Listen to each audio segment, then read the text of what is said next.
hello, welcome back to Bites of CSC. So I would like to apologize to you. It was my bad in the last lecture on binary heap. I actually completely forgot to mention about the runtime complexity of the different binary heap operations. So here I come up with a very super short, super quick video on the runtime complexity of the different binary heap operations. So in case of a insertion of new node, we have a runtime complexity of O log n. So what we did was we added the new node as a leaf node, and then we strive to maintain the heap property, and we just bubbled up and we the heapify operation, and that actually took O log n time. So O1 time for adding the new node, and O log n time for maintaining the heap property.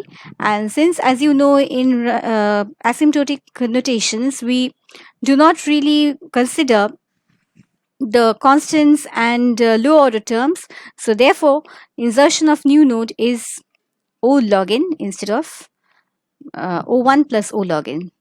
So similar thing goes for deletion of node. For the same reasons, you have a O log n time complexity. And finally, when you create a heap from an array, remember we started from the middlemost node, which was, according to the algorithm, it was actually n by 2, and we took the floor of it. And this is technically the last, that is the index of the last non-leaf node of the binary heap.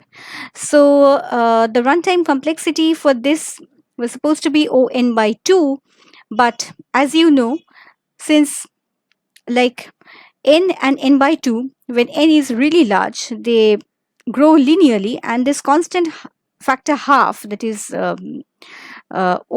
you can say half of n, this constant factor half does not really change the linear nature of the growth. We consider that the runtime complexity for creating a heap from an array is O(n). So constants are disregarded, and since it does not really affect the runtime or the growth time. So this is all about today. Thank you for watching.